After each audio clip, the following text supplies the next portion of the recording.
Well, hello, everyone. Welcome to the Inn with Dr. Tim. We are so fortunate here today to have Taryn Hyatt with us. She's the area director of the Nevada and Utah regions, and she is with the American Foundation for Suicide Prevention. Now, you may be asking, why does the Inn with Dr. Tim want to talk about suicide prevention? Well, we are in the midst of a crazy epidemic virus, COVID-19. We're in the midst of another crazy epidemic, someone might even say pandemic, in relation to the opioid crisis. So we potentially have two pandemics upon us. And not to mention, we are in a massive sort of down economic time. And so with that, I've had multiple patients in my facility here at the Institute of Position Release Therapy really just tell me they're not doing well. Their family members aren't doing well. Some have contemplated ending their life. Myself, I have a personal story and a personal connection to suicide and suicide prevention.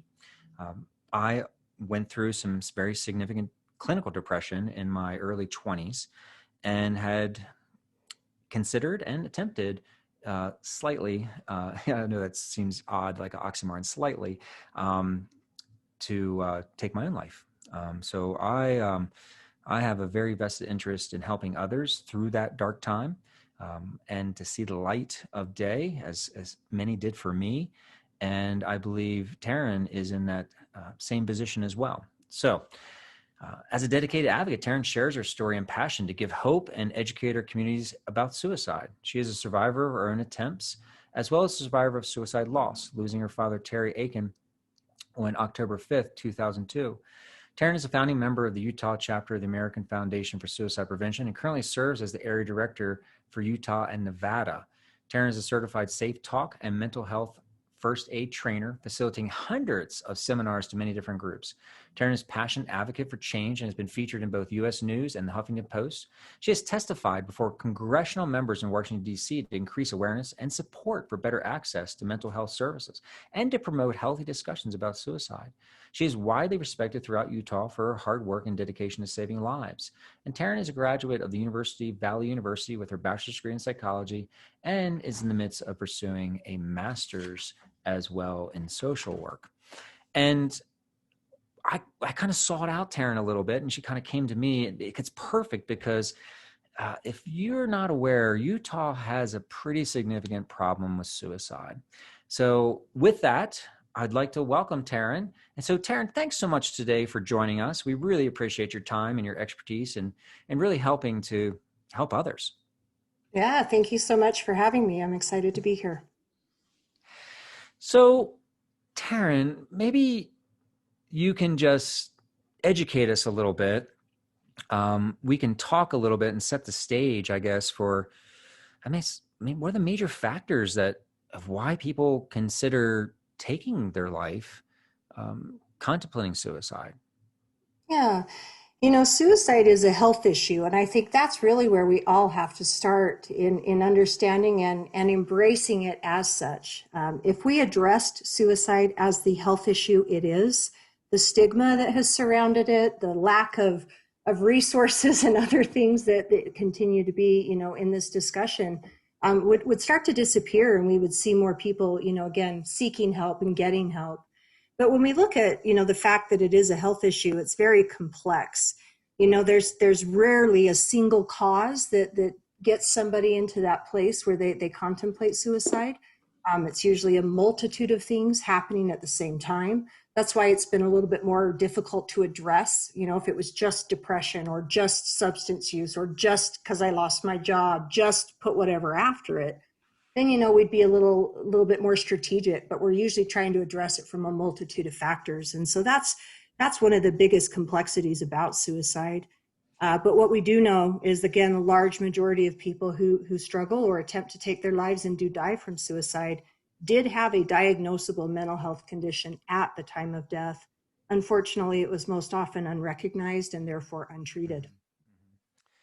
Well, I totally agree. Think about my personal experience, but also my patients as well. We deal with just a tremendous amount of chronic pain patients here at the Institute. And while they didn't necessarily, at least to my knowledge, have an underlying, mental illness, they sure got depressed from having chronic, say, back pain.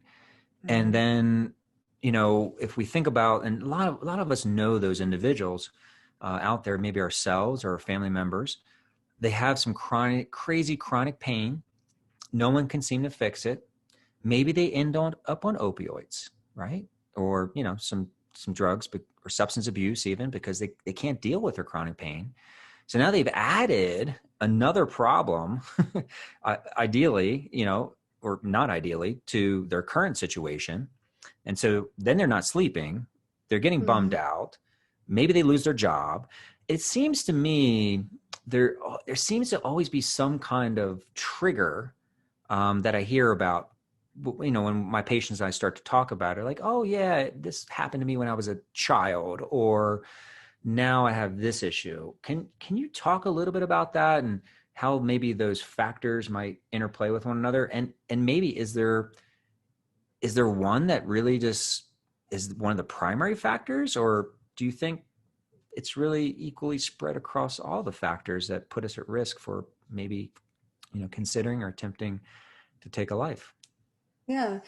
So it's interesting. The CDC came out back in 2018 with kind of some new data. They've been doing a lot more research into suicide deaths, psychological autopsies and such, and said that, in about half of people who died by suicide, it wasn't known to whether they had a mental health condition or not. And so we know there's absolutely more to the story than just mental health. But, what affects our mental health, and where does that start? Where does that begin? And, to your point, there's absolutely correlations and risk factors identified with folks who do have chronic pain, chronic illness, terminal illnesses even, that definitely play a role. While they may not have experienced depression before, but maybe those symptoms start to develop in an onset after these diagnoses, or dealing with something for a long period of time. We see those things happen frequently. I think a lot of people can relate to that feeling of depression and anxiety, even if they've never experienced it before this year. COVID has been 2020, right? Has been a year of never ending, who knows what's going to happen next. We're all dealing with this uncertainty and not knowing, again, what's the next day going to bring? What's it going to hold? And I think for a lot of people, they're experiencing some of those symptoms, even if they never have before. But, when we start looking at really what causes, depression, anxiety, and some of those things, it starts at a young age. Usually they say the first onset of mental health conditions happen around age 11. So, we have hormones and the body changing. But a lot of folks will tell you it starts with a trauma, something that they've experienced, an event. And remember, trauma is different for each of us. It doesn't have to be an earth shattering. Trauma could be a divorce in the family. Trauma could be witnessing abuse. Trauma could be not knowing where my meal is going to come from if I'm a young child. So there really are. It's a lot of factors. And to your point of what's that trigger, that tipping point, I always use the analogy that when we look at risk factors for suicide, it's like a glass of water that is full, right? There's all these things that are in there, and then one more happens, and it's not the fault of that last drop, right, being added to my cup. It's the combination of everything. But yes, we do need to kind of know and understand more about, what can we do to mitigate that risk, or not let our cup get so full that when that one last drop comes, we're overflowing. And maybe we're overflowing now as a nation because the COVID cup is getting pretty darn full, isn't it? Oh yeah. And maybe we had these traumas early in our life, whether they were sexual abuse, whether it was violence, whether it was like what you said, maybe you just saw something, you had a PTSD moment, right?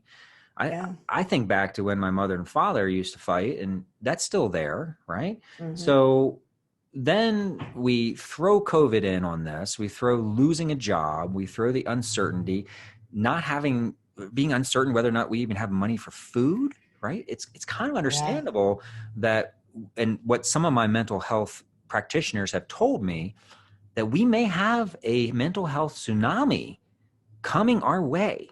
And it's coming, they Mm-hmm. said. They said it's Yeah. coming. And what they've said is we're not prepared for it. Why do you think we're not prepared for it? Why has psychiatrists and social workers, why do you think they've said that to me? I've heard it now 3 times. They said, Tim, Hmm. we're not ready. We're not going to be prepared for this. But we've known about suicide for a long time. And even I think I saw there was some kind of bill passed not too long ago, the National Hmm. Suicide Improvement Act. How come we're not ready for it? I'm just curious. People I Sure. think should know. Yeah, no. So there's a lot that kind of plays into this. So let's just kind of unpack, some of what you've brought up. So we know that all the risk factors that we've historically taught about suicide, right? The loss, the uncertainty, the stress, the mental illness, all of these things. Again, now we're impacting more people than have ever been, affected before because of COVID. So while yes, it is something that we've seen more people be affected by, it means that more people are seeking out resources, more people are looking for care, more people are in distress. And because of that, we have never had a system. I mean, I always laugh. I really do. I laugh when people are like, oh, our mental health care system's broken. I'm like, what do you mean broken? It was never fixed. We have never had a system. We haven't. We have not had a system that is effective and in place. We have criminalized people who've struggled. We have hospitalized people against their will. We don't have measures in place for people who are Mhm. struggling. We have this National Suicide Prevention Lifeline. It is an 800 number. How many of you in a moment of crisis can remember directions to your house, let alone a 10-digit number? We all know if my Mm. house is burning down or somebody's threatening me, I call 911. So this designation act that passed through Congress just last week, that now is awaiting signature from the president, would designate a 3-digit crisis number for mental health, 988. But again, once we designate that, call increase is going to go up. We do not have capacity right now in our call centers to answer if we have an influx. It would need to have funding and the same capacity that 911 has. And you ask our mental health providers, when's the last time you've tried to get into a psychiatrist? How long did you have to wait? Mm. When I go to the emergency room for a heart attack, I'm not told, well, our cardiologist is booked 3 months out, so we'll see you in 3 months. Good luck and come back. And then that's what we're telling people to do when their brain is in crisis, because we have a workforce shortage. We do not have enough folks.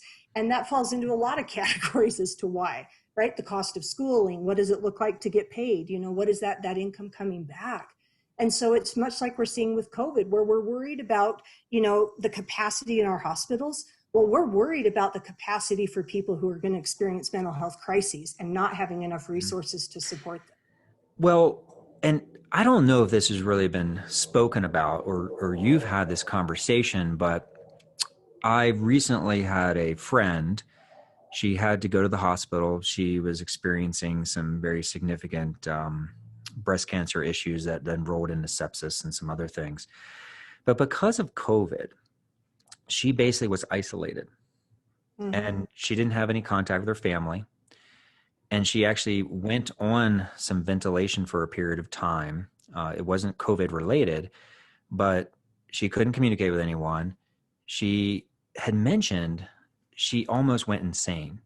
It was really interesting just from the sense, the lack of interaction with individuals and the sensory feedback. And, she says, I'm going to have nightmares the rest of my life about that experience.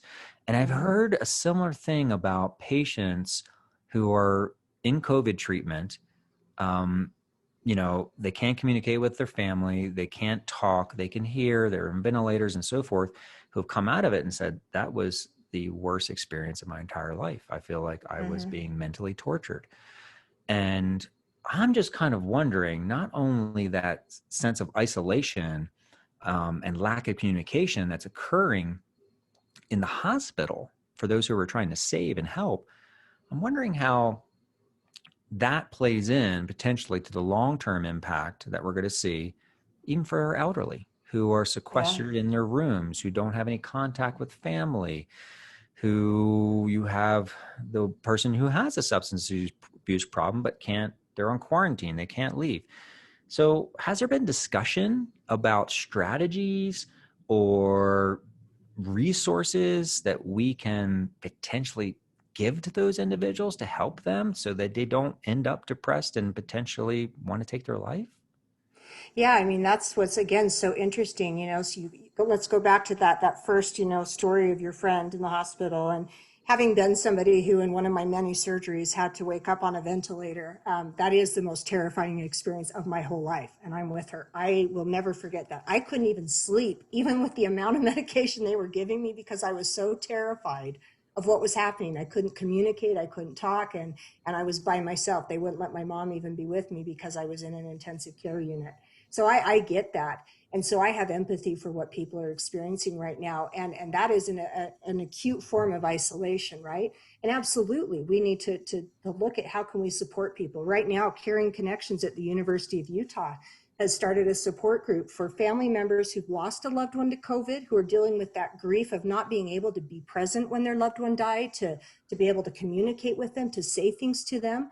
And then also for people who've just had general loss and haven't been able to grieve in the ways that they normally could grieve, couldn't attend the funeral, or it had to be a limited number. So absolutely, we're starting to have these conversations for what supports we need to offer to people, coming out of this experience.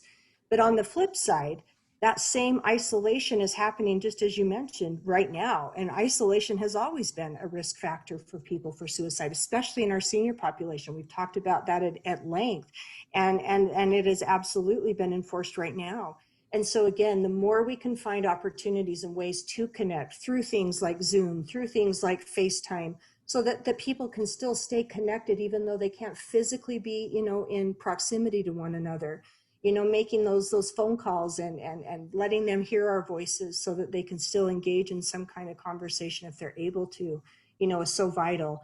I know every time I hear these stories of these ICU nurses who are in there with their own phone, right, FaceTiming the family so they can see and say goodbye, how tender to be able to do that, but then how heartbreaking that's where we're at. So absolutely, we're going to see an increase. And at a state level, there are absolutely discussions going on with our healthcare systems, Intermountain, folks in the suicide prevention world about what can we do and what crisis services do we need to expand so that we can meet people where they are as we start to come out of this. I have not heard about this program, this COVID program out of the University of Utah. I realize, we're state focused at this moment, but I know that the organization that you're involved with is a national organization, and we have a national problem. Mm-hmm. Besides the University of Utah, do you know are there other federally based programs or resources related around COVID that people can reach out to? A lot of what's been utilized right now and kind of a focus is the National Disaster Helpline. There's different, resources that way. If you go to SAMHSA's website, so the Substance Abuse and Mental Health Administration, so samhsa.gov, there's different resources there for, again, kind of trauma response and Mm-hmm. call centers that are taking calls. And I think something that people often overlook is the fact that, even the Lifeline, the National Suicide Prevention Lifeline, that's a resource for anybody to utilize. You don't have to be in a state of suicidal crisis if you just need to talk to somebody. So, There has been a mhm. focus, but I definitely think, I mean, in my opinion, right now, our federal government is kind of lacking a little bit in a lot of our response to COVID. So there's Yeah, definitely work to do there, there's definitely 100%. And we're definitely not doing work. enough. We're not doing enough. And to be honest with you, I mean, I think that with COVID, with the protests, with gun violence, with suicide, it seems, you always hear, it seems like the politicians want to talk about attacking mental health. Mental health's the problem. We have to fix, like what you said, our system that doesn't exist. Mm-hmm. So, why do you think it's so hard that we just can't seem to get our hands around this issue, this crisis? We can't seem to dedicate the resources that we really need to help Mm-hmm. our young sons, daughters, because as you said earlier, this sort of starts at a young age for most Mm-hmm. individuals. And just to throw you out a startling statistic, everyone, and correct me if I'm wrong about this, but it's the leading cause of death for ages 10 to 17. That's what's killing our kids. Mm-hmm. Killing our Yep. In the kids. state. That's the number one thing. Yep. You know, Yep. So, Yeah, and that's disgusting. I mean, that should make everybody say, "What in the world are we doing?" And again, that's where we have to start. Is suicide and mental health has been so stigmatized for so long. From the go way back to some cultures that you couldn't even have a funeral, right? You couldn't be buried if you died by suicide. It was a tarnish on the family. I mean, religions uh have still preached that it's a sin and you're burning in hell. And it, for whatever reason, because this resides in our brain, and it's an illness that sometimes lives in the brain and manifests, and yet this is the organ responsible for how we think and perceive. Most of us can still admit we have our own stigma about help seeking. We want to be able to do things hmm by ourselves and manage. And so for us to ask for help sometimes is like, oh my gosh, I can't believe I'm going to do it. I remember just a few weeks back, I was sitting in my own provider's office because I was off the rails. I knew I was heading somewhere not good quick, and thought, okay, I'm 45 years old, so maybe it's hormones. So I went, and it wasn't. It was depression. And when I had to take that screener, and I do suicide prevention every single day, but when I had to look at that and answer honestly how often I thought about suicide in the last week, even I kind of said, oh my God, am I going to be honest and say this? And then I thought, yeah, you are. You are. Yeah. And, again, just because that's where I was at doesn't mean that's what I was going to do. And then, of course, I'm telling this provider, like, now, just so you know, I'm safe. I have I knew what to say so that I wouldn't get, I've been on a 72-hour-old. I didn't want that to happen. And Right. thankfully, she was a trained provider and knew I didn't need that level of care. I just needed to get a plan in place for what could I start doing to get myself hmm back on track. Two things you said there kind of really revealing. Okay. This shame, this lack of recognition, it's pervasive. I just happen to think about this. When we have a loved one who takes their life, insurance doesn't pay for it. They deny services, right? I Yep. don't know of any insurance. Do you know of any insurance that There are will? very few life insurances that cover suicide. My dad, when he Very died, we few. were fortunate that his did. It was like a $10,000 policy, but it was enough for us to get a casket because we were his kids and had no money to hmm do any of that. But yeah, most do not. They do Right. not cover it. Here's an interesting thought. When you have a homicide that takes place, there is a Victims Advocate Reparation Act that comes in and helps provide cleanup services if it happens in your home. When a loved one dies by suicide in your home, you are forced to come up with that money yourself. And again, insurance oftentimes does not cover it. Like, we had to create a fund at the state of Utah to help reimbursement for that, because that's not right. You need to have that done, not a family member taking that on as their own care to try to clean up something like that. So there's a lot of gaps that we need to change. And one of the other gaps you mentioned, well, it kind of came out a little bit. I just thought about this as a gap, is that you have the fortunate ability to go talk to someone, to have help, to see your counselor. Um, there's a lot of individuals out there that don't have money to do that. They Mm-hmm. don't have insurance. And now, if our administration is successful in overturning the Affordable Care Act, there's going to be a lot more people without insurance, a lot more people without Yep. Medicaid, and there's going to be a pre-existing condition that therefore then they can't get insurance because they have a pre-existing condition. So, what strategies? Not, maybe it's not a strategy. So, for those individuals out there that really just don't have the finances, they don't have the resources to speak to a mental health care professional and pay for it, what can they do? What So what should they do? yeah, so there are some tremendous resources that, again, are free, which are valuable. NAMI, the National Alliance on Mental Illness, offers free classes, support groups, trainings to, again, educate you about your illness, teach you tools and strategies to help, cope with and mitigate that. There are also several different organizations that offer, sliding scale fee and telehealth services where you can still engage in a conversation with somebody for a discounted rate. But we absolutely, healthcare for all is vital. I don't know why people are so opposed to that. I will never understand that. And it Hmm. was really up until 2008 when you had to pay a separate dang deductible, even if you did have insurance, to cover your behavioral health. We had a behavioral health deductible and a physical health deductible. I mean, that made no sense.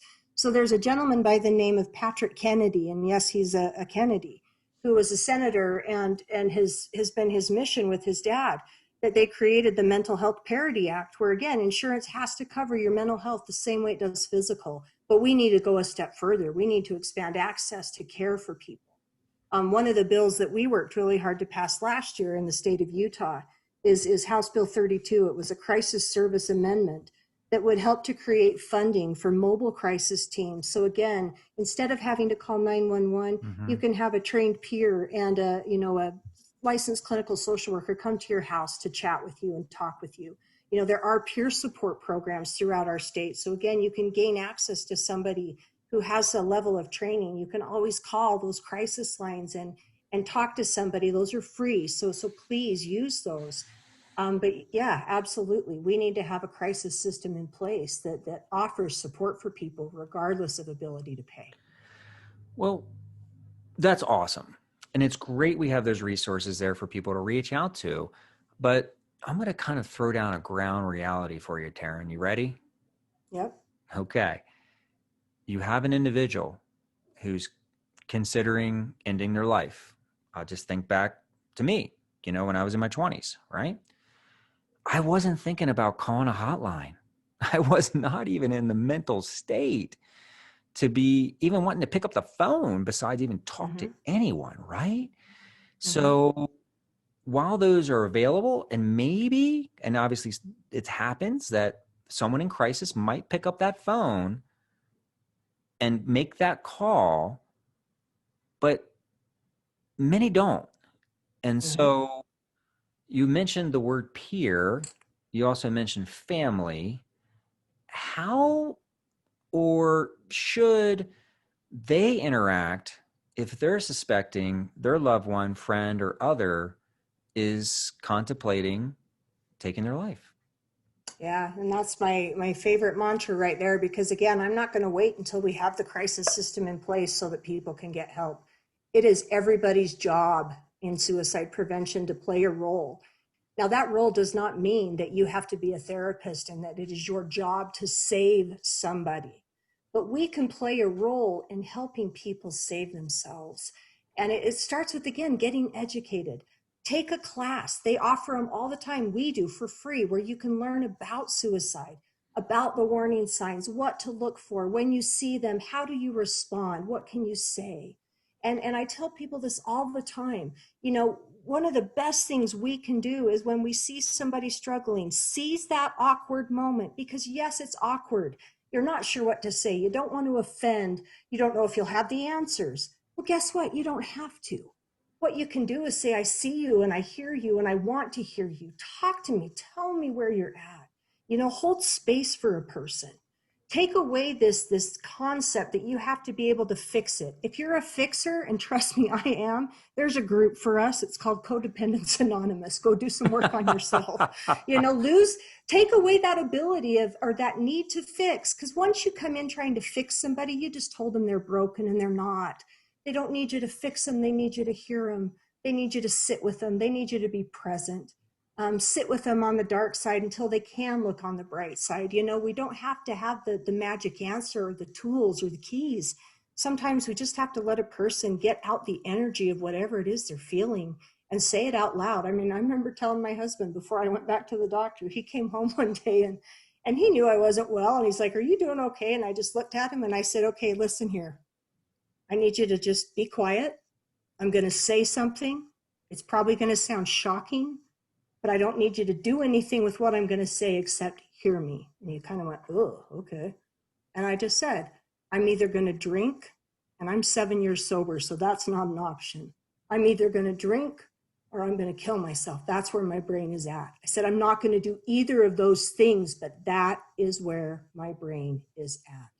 Please just hear it and let me say it. And he had to just sit there. And yes, was it uncomfortable? I'm sure. Again, I didn't need him to come in with advice and, well, have you tried? I just needed him to say, wow, thank you for saying that. I'm sorry that that's how you feel. And sometimes that's all people need. I can tell you, though, it's hard to be a listener. And personally, I think I need to take that class. I would imagine all of us do, and definitely healthcare professionals. I mean, I've had patients say to me, Tim, I can't live with this pain anymore. I'm thinking of taking my life. And I try to get them referred out as fast as I can to a professional. But if I had, I think, maybe a little better listening skill, the ability to navigate that, I would know I would be in a better situation, and that person would be in a better situation for it. Now, I had an idea, Taryn. I'm sure somebody has thought of this already, but as you were talking, I said, why, in my mind, I said, why don't we hold this class as part of the curriculum in our elementary and middle schools, even maybe middle schools, because we look at that age range, 10 to 17. Why don't we start educating people earlier about Yeah. this, you know? Yeah. And you know, that's been on the radar for a long time. And so years ago that we pushed for a bill that would require that suicide prevention be taught in schools, that teachers be trained, you know, and again, here's the thing. We as parents, I'm a parent. There was no class given to me. There was no manual that said, hey, here's how you deal with your kid. My mom certainly didn't have that manual when I was a teen screwing up and had Mhm. multiple attempts. She didn't know what to say. So again, that has been long-standing, and so now there are classes offered in high schools, junior high and high school, that teaches kids about mental health. It's not the perfect class. We need to continue those efforts, but you're absolutely right. You know, we teach them. There's a course called QPR. We were talking about this high school program and these middle school programs, Yeah. but what I heard was it's not required. Is that correct? Oh no, sorry. So there is a requirement now that in the health curriculum they teach something related to suicide prevention and mental health. Okay. We've also had, again, they're going back to adjust the elementary school curriculum, and this has only been in the last year, to start teaching more, again, skill building and mindfulness and tools that help kids cope with stress. You know, I always laugh that, again, I laugh because it's just ridiculous to me that I was a 36-year-old college student taking a stress management class. Where were you when I was 13? You know, where were you when I was trying to navigate relationships and breakups? So absolutely, we have work to do here. Yeah, and It's been a focus of our state for the last several years, but we got more work to do. and I think about schools and these really these threats to our children, and obviously suicide is one of the greatest threats to our children. Number one, all parents should be in there at the school board saying, what are we doing about this? How are we addressing it? We know that some of the other factors that we've not talked about, such as bullying online and in person, impact our young children and all kinds of things. But sort of the oxymoron here is that we we we implemented active shooter trainings, right, and education in schools pretty much nationwide. Amen. But Hmm. but we have 48,344 deaths that occur per year here in the United States. That was 2018. It's probably more now. Yep. Um, but we're not moving very fast on it, right? So Preach. if you can That think is my about soapbox. so That is my soapbox. Preach. so Like, so why are we training little kids to avoid an active shooter, but we're not teaching you about mental health and suicide? What right. is wrong with that picture? So based on that, I mean, what do you think we need to do? What's more needed now to prevent suicide? What do we need to do still here? It's a culture change, and it is a shift in our mindset. Because I'll tell you what, and I apologize for my passion in advance, but you know how many years I've been doing parent nights, inviting parents to come and learn about suicide, and 10 parents will show up when there could be capacity for hundreds, even thousands, because we have this mindset, no, not my kid. Well, what if it is your kid? Like, we need to get rid of this feeling that, oh, I can't go to that suicide thing because then people might think I'm not a good parent, or whatever it is. I don't know what it is. Really, I want to understand. How do we make suicide prevention sexy enough that you'll say, I'm going to come and learn so that I can be preventative? That's what's infuriating to me is we've offered these, and then I'll have 9 that come, and I'm grateful for those 9. I relish those 9 because that's Mm-hmm. 9 more parents that didn't know before what they can do now. So please take advantage of these opportunities when they're provided, and learn so that you can have these conversations with your young people. Because I'm going to jump back too. It's crazy that we mandated it for teachers. Yet again, everything that needs to happen, our kids learn in our homes. So we as parents have to be willing to take some ownership too and say, okay, what can I do? And how do I create a space of safety where my young person knows they can come and tell me, about this? My kids' friends always called me the suicide lady. And I'd say, hey, call me the suicide prevention lady. Yeah. But, they knew that they could come and talk to me because we made it a safe place for discussion. So parents out there, please listen up. And I'm a parent too. And I think it's our parental responsibility, isn't it? If we're trying to save our child, if we're trying to protect them from the greatest risks out there, we know now the greatest risk, it's not what we think it is. Now we know it is suicide. So parents out there, you gotta start talking to your children about it. But I'd encourage you, like Taryn saying, take a class, get some training. It's free. It's online. Yep. And be aware of what your child has access to. Looking at, lock up your guns. I can't stress that enough. Lock up your guns. Safe storage is not on a shelf. It is not under your mattress. It is in a safe that your kid does not know the combination to. The majority of youth suicide that happen in our state are firearms, and it's the firearm within the home that wasn't secured. We can save lives by that simple step. Be aware of what medications and things your kids have access to. Not only that, look at what they're looking at online. This is how I found out my kid was looking at porn. It's okay.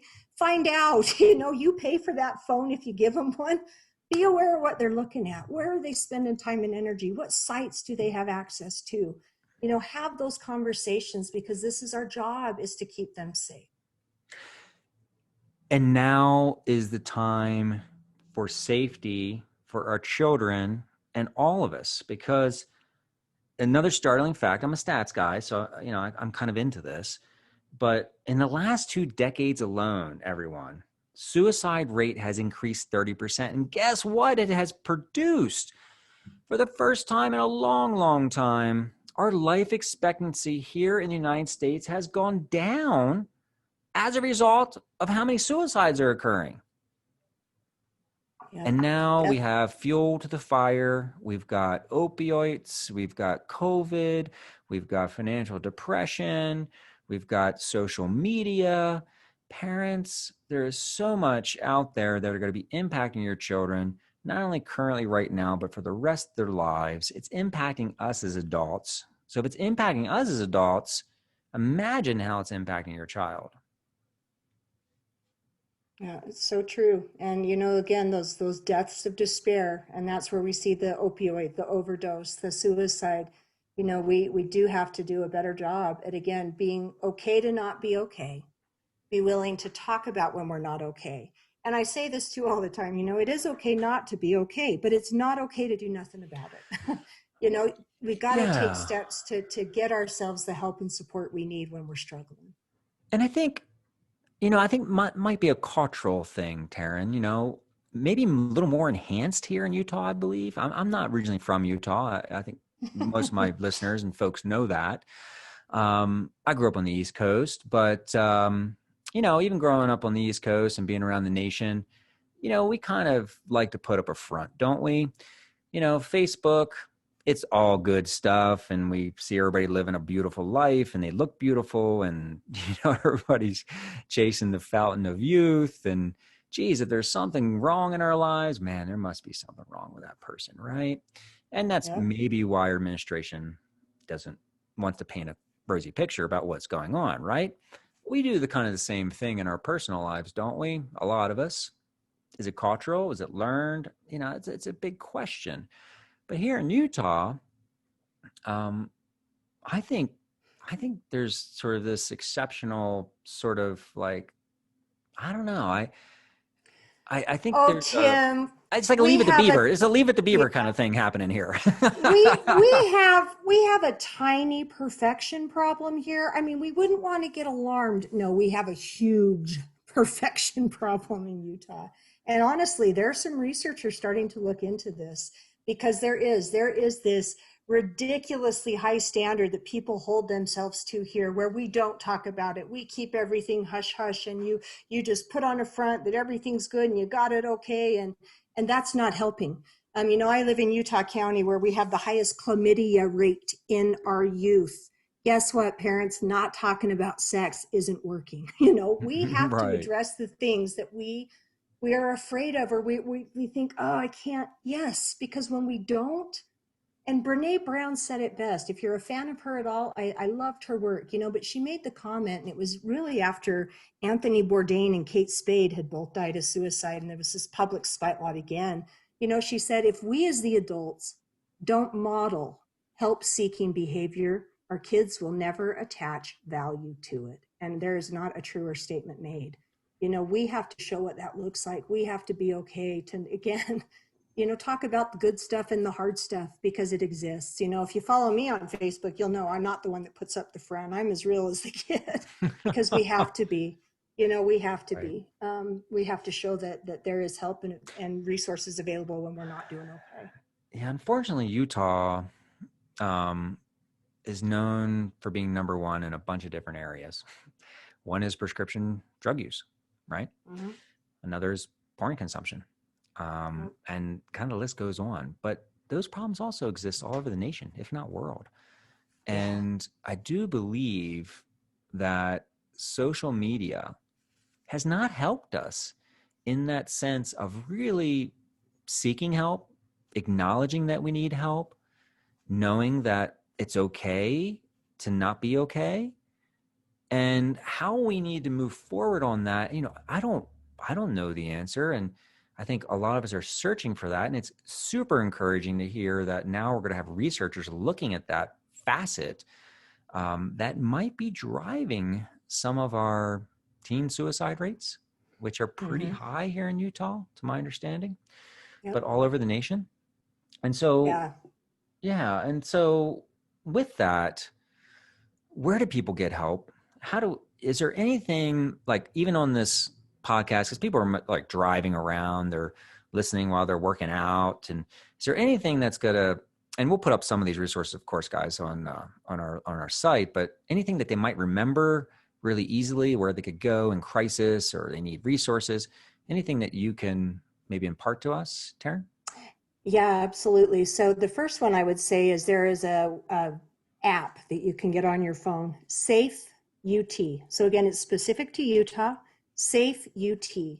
And this is an app that parents can download, kids can download, where they can chat live with a crisis counselor at the University of Utah 24/7. It's available statewide. We've implemented it in schools to, again, encourage that conversation. There's a tip feature on this app where you can report a tip if you're worried about somebody, if you have a friend. Kids have been using it to, again, identify, their school leaders, that there's drug use happening, abuse happening, suicidal thoughts of a friend, bullying happening, school threats, happening.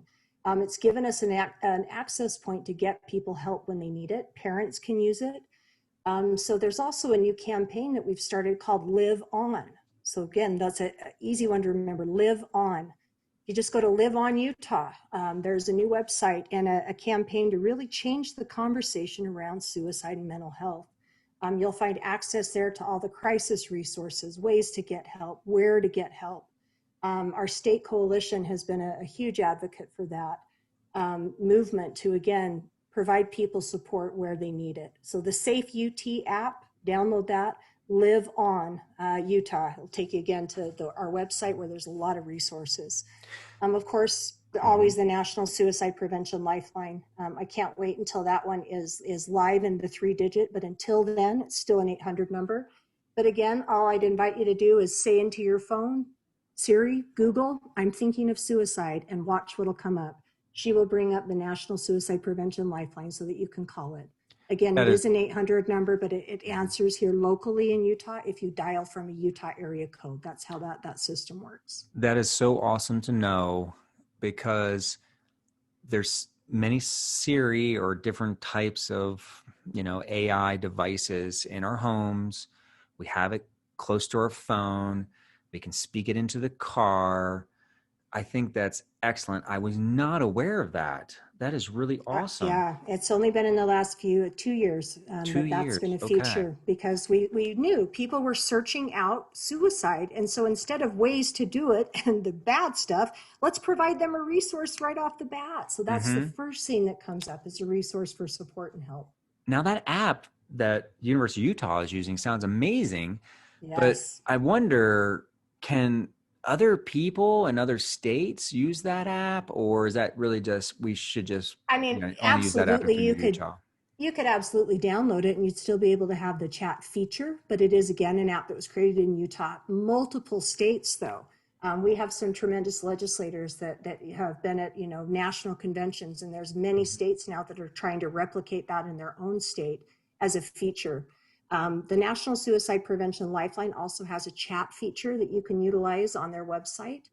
So does the Trevor Project. The Trevor Project is a website that is geared towards LGBTQ youth and individuals that again also has a chat feature plus a crisis line. But And the that, app, yes, is in Utah, but anybody realistically could download it and use it. But you would have Utah specific resources being offered. and I'm glad you brought that up. That particular community, LGBTQ, they are 8 times more likely to attempt suicide. Yes. And here, I mean, I don't know the percentages of that population here in Utah, but it's fairly vibrant. It's Mm-hmm. vibrant really now throughout the nation. And even though we have some recognition for that community and their rights, we still have a long ways to go. And I believe we probably still have a long ways to go in regards to suicide prevention for that group. Oh, So, absolutely. so just to kind of bring this all back, Taryn, could you kind of maybe just highlight 3 things that really rise to the surface for you, that we should be focusing on for suicide prevention, not only of ourselves, but of our loved ones and our friends Yeah. and our colleagues? Yeah. So, number one, get educated, learn the warning signs, take a class, find out what you can do to support somebody who's struggling, get educated. Number two, we got to continue to change the culture around mental health. We have to make it okay to not be okay and talk openly about it. And then three, we got to continue to build up the resources. This is where we need people to, again, get out and vote. Find out what your legislators see as priorities. Each year we show up at the state capitol and do a state capitol day where we advocate for funding. We need funding to make these things happen.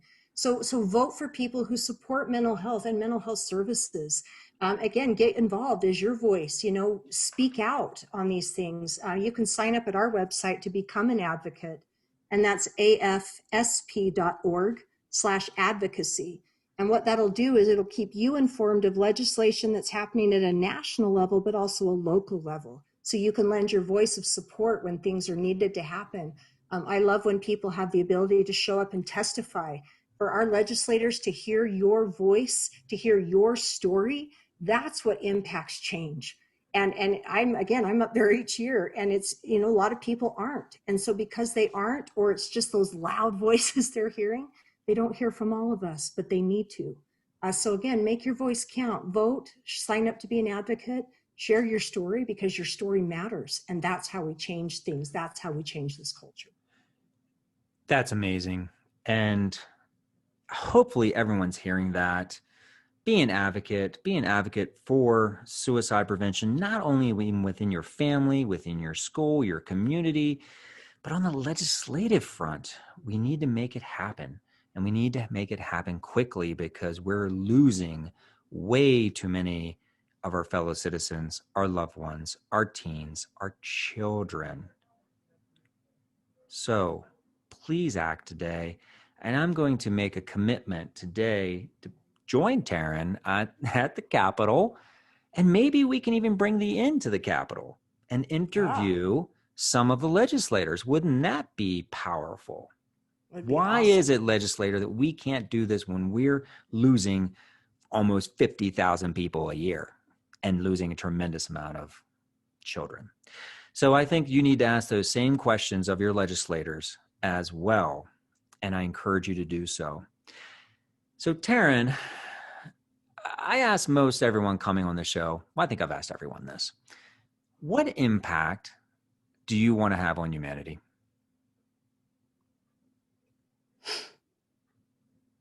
Sorry, you have to give me a sec. My feelers kicked in. That's okay, Taryn.